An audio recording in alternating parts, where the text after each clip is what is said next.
우리 주님의 크신 은혜와 평강이 우리 모두와 함께 충만하시기를 기원합니다. 1958년 2차 세계대전이 끝난 지 40년 될 때에 독일에서는 이제 패전 기념 40 기념사를 가졌습니다. 이때에 대통령이었던 바이체커는 과거에 대하여 눈을 감고 사는 사람은 현재에도 눈을 멀게 된다는 말을 했습니다.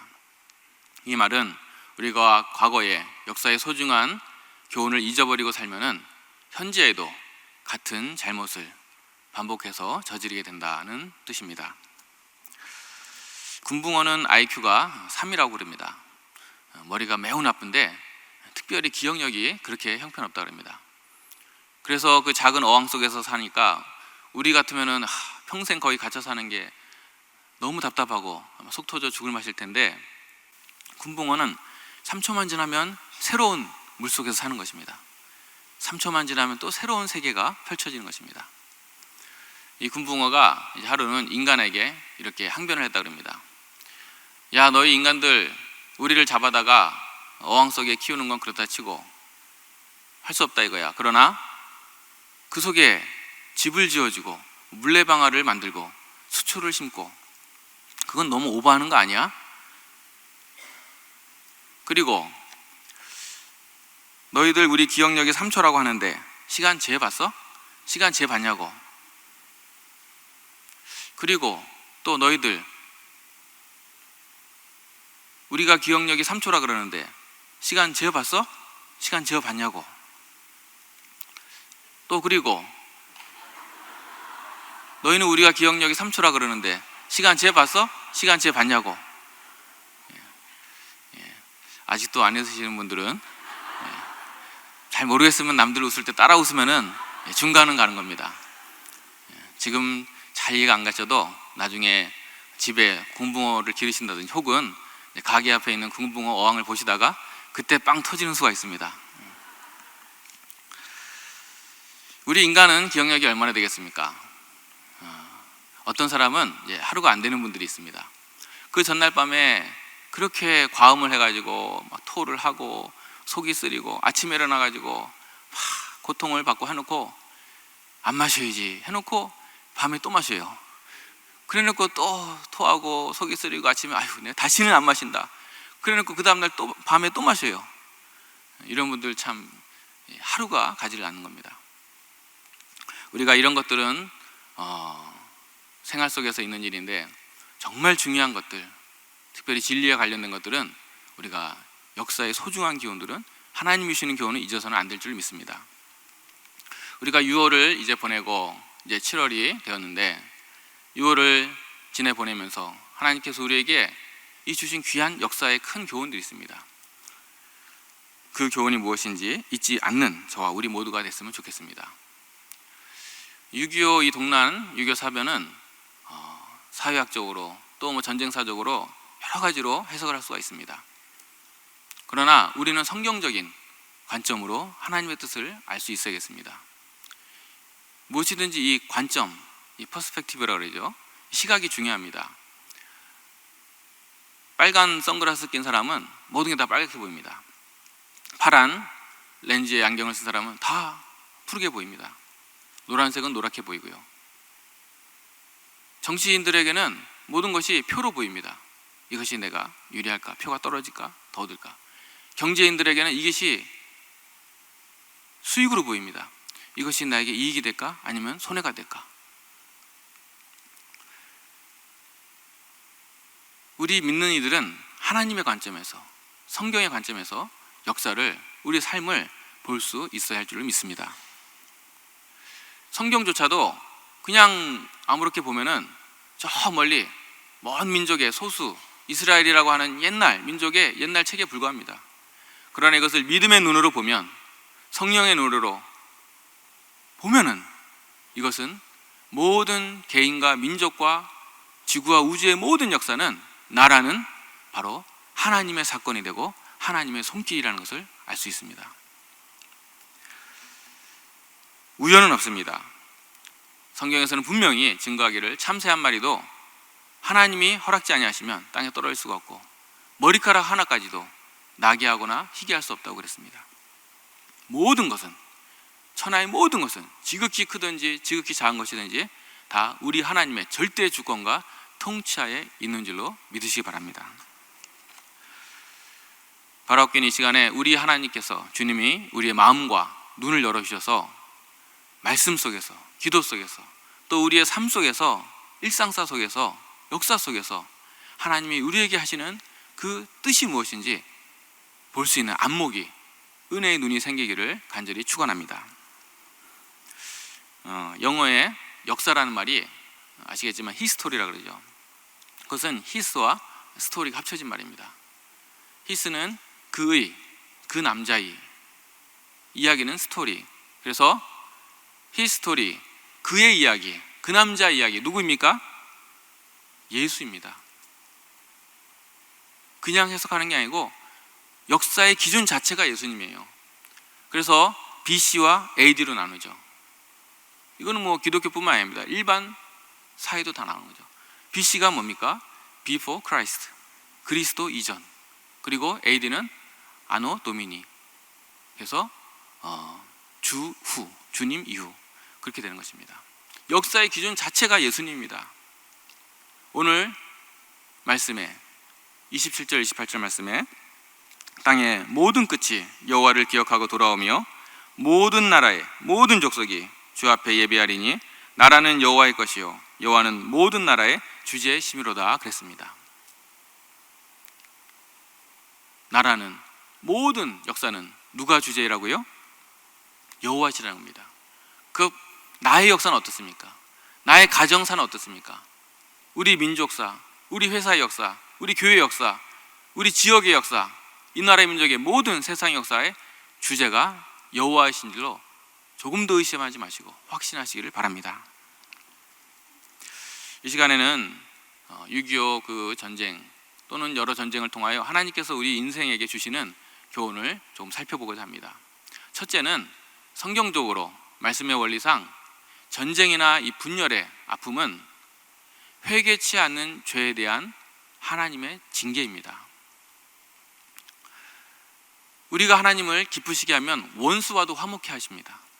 그러나 우리가 하나님을 떠나고 악에 치우치면, 그리고 하나님께서 거듭되는 경고와 책망에도 돌이키지 않고 계속 죄악의 길로 달려가면 하나님이 마지막에 드시는 것이 바로 이 전쟁과 이 몽둥이라는 것입니다.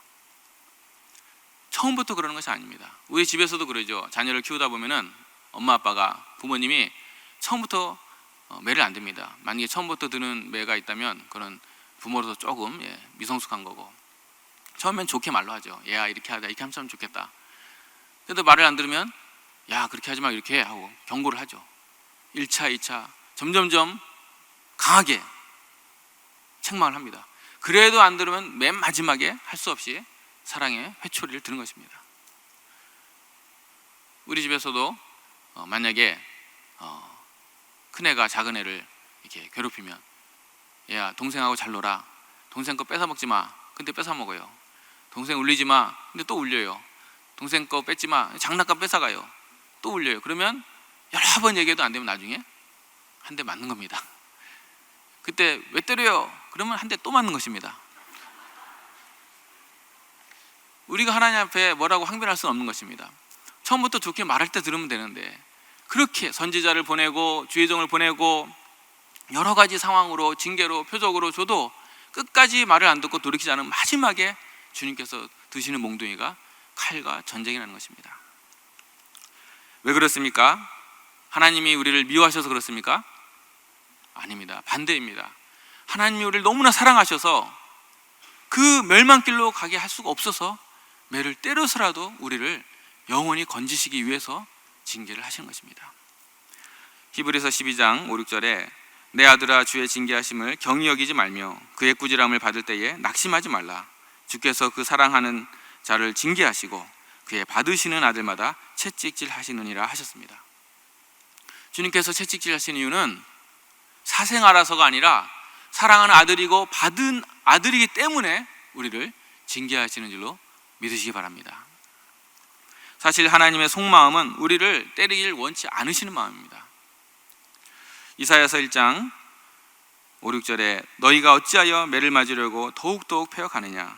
온 머리는 병들었고 온 마음은 피곤하였으며 발바닥에서 머리까지 성한 곳이 없이 상한 것과 터진 것과 새로 맞은 흔적뿐이거늘 그것을 쌈에 짬에 기름으로 유하게 함을 받지 못하였도다 그랬습니다. 하나님이 우리에 향한 진정한 마음은 매 맞지 말라는 것입니다. 빨리 그 잘못에서 돌이켜가지고 더 이상 피투성이로 더 이상 터지지 말라고 하는 그것이 하나님 아버지의 본심인 것입니다. 오늘도 우리에게 동일하게 말씀하고 계십니다. 죄의 길에서, 멸망길에서, 그 안 좋은 길에서 나와서 살으라는 겁니다. 더 이상 쓸데없는 멸망과 고난의 길을 가지 말라는 것입니다. 우리 분단 국가의 평화 통일은 어떤 정치적인 능력이나 외교술이나 경제적 우위나 무슨 군사적인 막강함으로 이루어지는 것이 아닙니다. 진정한 평화 통일은 우리 하나님 허락하셔서 이루어지는 줄로 믿으시기 바랍니다. 그리고 하나님께서 우리에게 원하시는 것은 이 백성이 죄에서 돌이켜서 여호와께로 향하는 것입니다. 죄된 어둠의 삶의 행실을 끊고 빛된 삶의 행실로 돌이키는 것이 하나님의 뜻입니다. 둘째로, 지도자의 교만이 나라를 흥망성쇠, 교만이 어렵게 하고 또 지도자의 참된 회개가 회복과 치유를 시켜주신다는 것입니다. 지도자는 여러 가지 성품이 있고 자격이 필요하고 여러 가지 지도자론이 있지만 한마디로 얘기하면 가장 중요한 것은 결국 책임자입니다. 지도자는 결국 책임지는 사람입니다. 아무리 테크닉이 좋고 멋있고 잘생기고 배경이 빵빵해도 책임을 회피하면 그건 지도자가 아닙니다. 아버지 가장이죠. 우리 아이가 만약에 옆집에 유리창을 깨뜨렸다든지 잘못하면 제가 물어줍니다. 왜? 제가 깨진 않았어도 자식이 잘못한 거는 가장이니까, 내가 지도자이고 책임자니까 대신 깨진 유리값을 물어주는 것입니다. 이게 지도자의 마땅한 것입니다. 지도자는 어떤 이유에서든 그 백성의 죄에서 회피할 수가 없는 것입니다. 타락한 지도자들은 잘 모르겠는데요, 매스컴 보십시오. 기억이 안 납니다. 그리고 그런 적이 없다고 잡아댑니다. 심지어는 다 시켜놓고도 알면서도 나는 시킨 적 없다, 너가 한 거야, 너 선에서 처리한 거야, 씌웁니다. 희생양을 만듭니다. 약한 사람에게 당근과 채찍으로 회유해가지고 대신 뒤집어 씌우고 책임을 싹싹 도망갑니다. 그러나 아무리 빌라도 같이 손을 씻고 피하려고 해도 지도자는 어떤 이유에서든 하나님의 심판을 피할 수가 없는 것입니다. 성경의 중요한 교훈과 증거는 지도자가 백성들을 여호와께로 인도하고 의로운 통치를 하면 아주 큰 축복을 받고 부국강병을 이루고 세계의 모든 민족이 뛰어나게 됩니다. 그러나 반대로 지도자가 백성들과 함께 우상 숭배에 빠지고 죄와 부정부패와 죄악길로 빠지면 그 나라는 쇠락의 길을 겪고 그 끝은 멸망하게 되어 있습니다. 그러면 누가 이 땅의 지도자입니까? 누가 이 땅의 참된 책임자입니까? 국회의원입니까? 대통령입니까? 내무, 각 부서의 장관들입니까? 물론 세상에서는 그것이 맞습니다. 경제적 책임, 정치적 책임, 사회적인 책임을 그들이 져야 되는 건 맞습니다. 자기가 맡은 부서에 대해서는 자기가 책임지는 게 합당합니다. 그러나 예수님께서는 그 이상의 것을 말씀하십니다. 누가 이 땅의 참된 지도자고 책임자이냐? 바로 여호와를 경외하는 예수님을 믿는 신자들입니다. 하나님의 백성, 그들이 바로 이 땅에 하나님께서 세운 지도자이고 기준인 것입니다. 소돔과 고모라가 멸망한 것은 물론 소돔과 고모라의 죄 때문이기도 합니다. 하지만 소돔과 고모라는 멸망하지 않을 수도 있었습니다. 의인 10명만 있었더라면 그 50명서부터 계속 45명, 40명, 30명, 20명, 나중에 10명도 안 되면 이 큰 도시에서 이거는 아브라함도 더 이상 이제는 기도가 합당하다 이겁니다.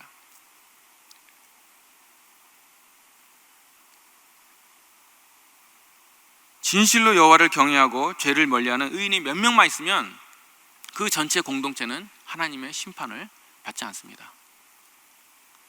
그 몇 명이 없어서 멸망하는 것입니다. 이 땅의 지도자 책임자가 누구입니까? 바로 믿는 저와 우리 모두인 것입니다.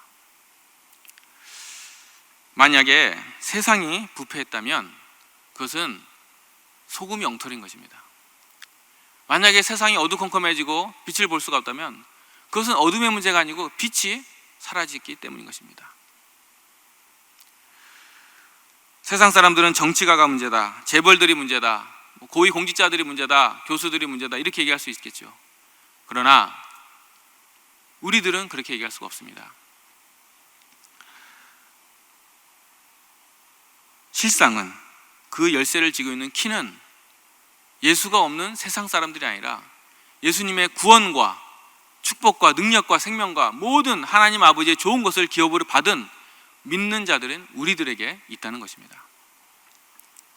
1938년 9월 10일 제20회 장로회 총회가 있었습니다. 이땐 옛날이라서 장로교가 하나밖에 없었습니다. 이때에 신사참배를 해도 좋다고 결정을 했습니다. 물론 총회석상에 일본 순사들과 많은 핍박이 있었지만 그래도 의로운 선교사님들과 주기철 목사님을 비롯하여 수많은 이들이 목숨을 걸고 결사 반대를 하였습니다. 하지만 더 많은 수가, 대다수가 일본과 그 우상에 굴복하고 말았습니다. 그래서 주기철 목사님을 징계하기까지도 했습니다. 제명하고 그리고 신사참배는 단지 국민 의례라고 괜찮다고 이렇게 싹 교묘하게 비틀어가지고 한국교회 전체가 죄악의 나락에 빠졌습니다. 얼마 전에 보니까 그런 기사가 있더라고요. 한국 장로교 전체가 주기철 목사님을 제명한 게 아니다. 그냥 노회의 기록부에는 교회 당회록에는 그 산정현 교회에서의 당회장직만 박탈한 것이다. 그러나 도찐 개찐이죠. 중요한 거는 대다수가 총회 전체가 일본과 우상 앞에 굴복했다는 것이고 의인을 내쳤다는 게 본질인 것이지 그게 무슨 한국 전체 교회가 죄가 아니라 무슨 그쪽 노예나 교회만의 죄인 것처럼 축소하는 그런 것은 아무 의미가 없는 것입니다. 그리고 그 하나님의 귀한 성물을 교회마다 있던 그 종들을 갖다가 전쟁에 쓰이는 줄 뻔히 알면서도 칼과 대표 총을 만드는 그런 데다 협력적으로 바쳤습니다. 얼마 후에 아시다시피 해방을 맞았습니다. 일본이 항복을 했습니다. 대한이 독립을 맞이했습니다. 이제라도 정말로 이 큰 죄 앞에, 우상 숭배 죄 앞에, 하나님의 제1, 2계명을 어긴 이 죄 앞에 부복하고 자복하고 회개의 과정과 열매를 겪었으면 그나마 나았을 텐데 일체의 회개의 모습이 없었습니다. 오히려 추록 성도들이, 옥중에서 나온 추록 성도들이 요구하는 그 회개의 요청에 귀를 닫아버렸습니다. 쓴소리라고 그 진리를 외면하고 말았습니다. 그래서 싸움이 붙었습니다. 우상을 숭배하고 한국교회 전체를 그런 길로 인도한 당신들은 하나님의 거룩한 교회 지도자의 자격이 없어. 반대로 아니다, 우리는 어려운 시절에 교회를 힘든 가운데서 교회를 지켜냈다. 서로가 싸웠습니다. 그래서 이렇게 교단이 나눠지기 시작하고 장로교회 교단 분열사가 시작되었습니다. 이 중요할 때에 일제에 30여 년 동안 피폐해서 온 국토가 황량한 이때에 나라를 민족을 재건하고 민족을 복음화시키기에도 온 힘을 기울여도 힘든 그때에 교회 지도자들은 교권 다툼으로 교회의 그 직을 사수하기 위해서 교권 분쟁에 시달리고 말았던 것입니다. 이때에 하나님께서 들어쓰신 몽둥이가 바로 6.25 동란인 것입니다. 에스겔서 7장 9절에서 10절에 내가 너희를 아껴보지 아니하며 궁일이 여기지도 아니하고 내 행위대로 너를 벌하여 너의 가증한 일이 너희 중에 나타나게 하리니 나 여호와가 치는 줄을 내가 알리라. 볼지어다 그날이로다. 볼지어다 임박하도다. 정한 재앙이 이르렀으니 몽둥이가 꼽히며 교만이 싹났도다 했습니다. 하나님이 씻었다는 것입니다. 전쟁은 하나님께 속한 것입니다. 6.25로 인해서 많은 교회들이 불탔고 목사님들과 수많은 성도들이 죽임을 당하고 또 피난을 왔습니다. 이 극심한 고통과 하나님의 몽둥이 앞에서 한국교회는 철저히 그제서야 회개했습니다. 진실로 눈물을 흘리고 하나님께 회개하며 엎드렸습니다. 이때 하나님께서 우리에게 긍휼을 베풀어 주셨습니다. 징계는 망하게 하고자 하는 것이 아닙니다. 징계의 목적은 그런 길에서 죄악에서 돌이켜서 바르게 하고 살게 하려는 것이 징계의 목적인 것입니다. 한국교회가 진실로 엎드리고 하나님 앞에 두 손 들고 부복하였을 때에 하나님께서는 유엔을 들어서 그 낙동강 이후로 그 경상남도에 조금밖에 남지 않은 그때에 우리를 구원해 주기 시작하셨습니다. 잘 아시다시피 유엔은 유엔군을 우리에게 보내주었는데, 유엔의 군사를 파견하는 이런 막중한 중요한 결정에는 상임이사국이 있습니다. 유엔에 5개. 미국, 영국, 프랑스, 그다음에 러시아, 중국. 이 상임이사국 중에서 한 나라만 반대해도 그런 주요한 군사 파견을 할 수가 없습니다. 이제 유엔군을 한국전쟁에 파견하느냐 마느냐의 중대사항 결정을 하는 회의 때에 이제 모여서 회의를 하는데, 러시아 대사가 사실은 반대하라는 국가로부터의 지령을 받아서 회의장에 향했습니다. 그러면 사실은 어려운 겁니다. 유엔법상 통과가 안 됩니다. 그런데 그 러시아 대사관이 오다가 차가 시동이 꺼집니다. 조금 가다가 시동이 또 꺼집니다. 계속해서 시동이 꺼져가지고 나중에 늦게 도착하고 보니까 이미 회의가 끝나버렸습니다.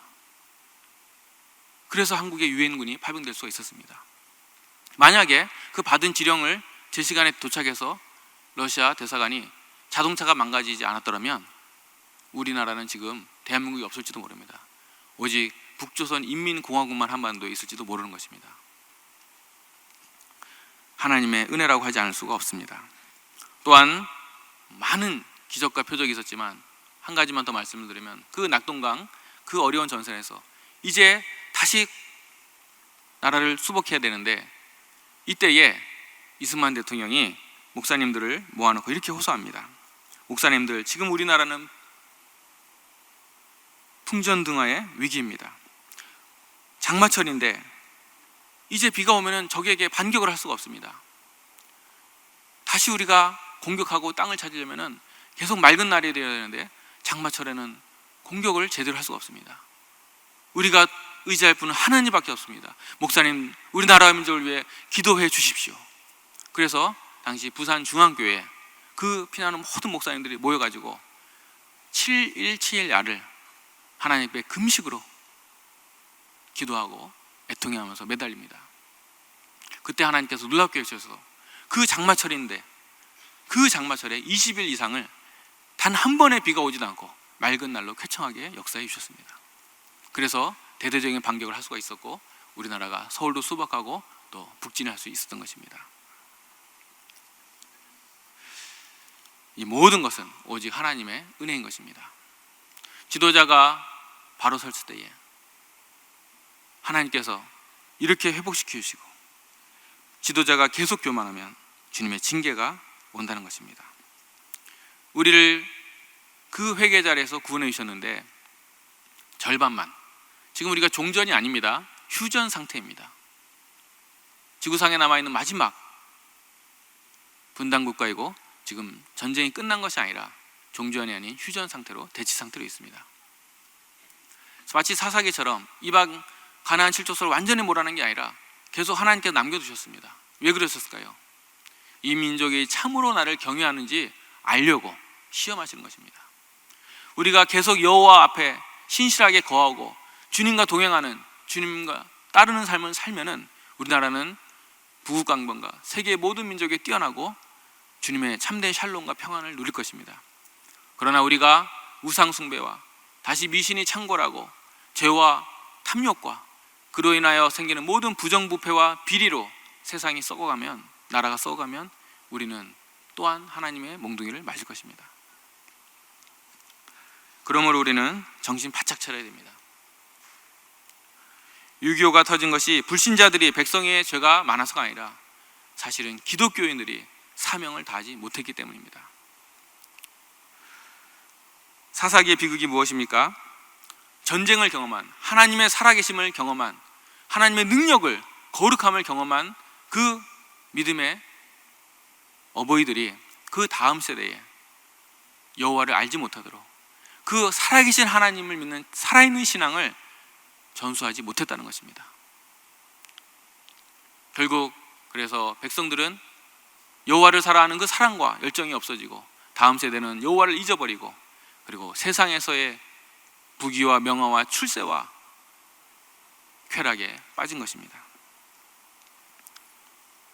우리나라는 오늘 어떻습니까? 우리 믿음의 선배들에 이어서 오늘날 전 세계 복고로, 나라와 전 세계 복음으로 세상을 진동하고 있습니까? 아니면 우리 자녀들조차도 신앙의 글을 잊지 못하여 우리 자녀조차도 교회 나오느니 마느니 교회 학교가 계속 쇠잔하고 있습니까? 또한 몇 명 안 됐지만 우리 선배들처럼 선한 영향력으로 온 나라 민족을 존경을 받고도 남을 믿고 변화를 시키고 선한 영향력을 끼치고 그렇게 나갑니까? 아니면 기독교 믿는 의사도 많고 판사도 많고 변호사도 많고 국회의원도 많고 기독교인들이 사회 지도층에 많이 축복을 받았는데 그 맛을 잃은 소금처럼 욕이나 먹고 있지는 않습니까? 이 메시지 말에 정신을 바짝 차려야 되는 줄로 믿습니다. 지금 좀 먹고 살다만 하다고 주말마다 여기저기 놀러 다닐 때가 아닙니다. 과거에 교권 다툼을 한 것처럼 이제는 교세 자랑으로 교단 간 교세가 얼마네, 우리가 얼마네, 대기업의 성장과 성공 지향으로 다윗처럼 인구조사에 맨날 통계만으로 지금 그럴 때가 아닙니다. 사실은 부흥했다는 교회들이 참 죄송한 고백이지만 외부인이 이렇게 오는가 보다는 수평이동이 훨씬 많다고 합니다. 열의 9은 다 수평이동으로 부흥했다고 합니다. 하나님이 원하는 뜻은 정말로 한 영혼이 불신자가 죄악된 삶을 버리고 여호와께로 돌이키는 것입니다. 그리고 이미 믿는 자들은 거룩한 삶으로 그 행실로 하나님 아버지께 영광 돌리고 지도자로서 세상의 책임자로서 하나님의 미랄로서 썩어져가며 참된 영향력을 발휘하는 삶을 살게 하는 것입니다. 우리가 주의 경고를 무시하고도 계속 무사할 것이라고 하는 보장이 없습니다. 이미 우리나라에도 수많은 주님의 경고들이 이미 있습니다. 너무나 많습니다. 성수대교, 삼풍백화점, 대구 지하철, IMF, 연평도 포격 사건, 천안함, 세월호, 가습기 살균 사건, 이리 말할 수 없는 수많은 사건들이 우리 민족의 아픔으로 고통으로 오고 있습니다. 얼핏 보면 여러 가지 사회적인 문제인 것 같지만 사실은 그 본질을 보면은 이 백성이 여호와를 떠나고 죄악과 탐욕과 부정부패와 비리에 죄악에 쾌락에 빠져 있는 우리를 향한 하나님의 끊임없는 여호와의 사랑의 징계고 성실하심인 줄로 믿습니다. 이 땅에 필요한 것은 하나님의 거룩한 축복을 가져다 줄 사람입니다. 의인이 있어야 됩니다. 돈이 아닙니다. 부동산이나 증권시장에 수백조의 돈들이 돌아다닙니다. 돈은 너무 많아서 사실 문제입니다. 우리의 욕심이 눈이 끝이 없어서 그렇지 돈은 너무 많아서 사실 문제예요. 그래서 돈이 돌아가는 곳마다 부정과 비리와 부패와 타락의 온상이 되고 있습니다. 의인이 성하면 그 나라가 살고 악인이 횡행하면 그 나라가 쇠퇴합니다.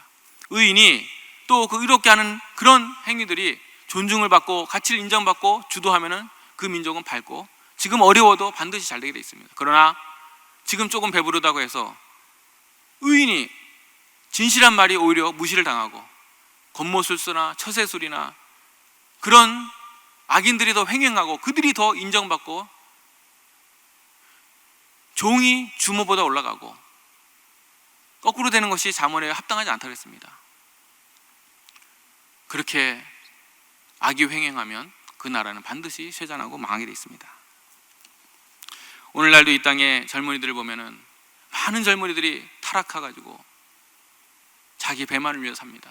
어렸을 때부터 그게 죄가 죄인지도 모르고 부모로부터 배워서 학습해서 나가고, 하지만 어떤 젊은이들은 지금도 밤늦게까지 공부하고 노력하고 자신의 소중한 꿈을 키워가는 젊은이들도 있습니다. 또 어떤 이들은 자기 맡은 바 그 자리에서 성실히 묵묵히 소임을 다하고 삶을 살아나가는 사람이 있고, 어떤 이들은 수단과 방법을 가리지 않고 반칙을 써서라도 어떠한 오직 돈과 출세와 성공을 위해서만 자신의 인생을 불사르는 사람들이 많이 있습니다. 또 어떤 이들은 교회를 다녀도, 성경책을 끼고 다녀도 예수님의 이름에 욕을 먹이고 먹칠하는 사람이 있고, 어떤 이들은 참 저분 같으면 나도 예수 믿고 참 은혜와 사랑과 정말로 정직과 진실이 있다, 나도 좀 저렇게 돼보자 하는 존경을 받는 사람들도 있습니다. 어느 편에 서시길 원합니까? 바라기는 저와 우리 모두는 믿는 이들의 삶의 본이 되고 불신자들을 하나님의 거룩한 길로 인도하는 복된 저와 우리 모두가 되시길 간절히 소원합니다. 평화통일은 정치나 경제력이나 과학기술이나 외교력으로 되는 것이 아닙니다. 하나님이 주권이고 우리가 하나님의 말씀에 순응할 때에, 우리의 삶이, 믿음이 하나님 앞에 복받을 만할 때에 하나님의 은혜로, 하나님의 주권으로 우리에게 주시는 선물인 줄로 믿습니다. 기도하겠습니다.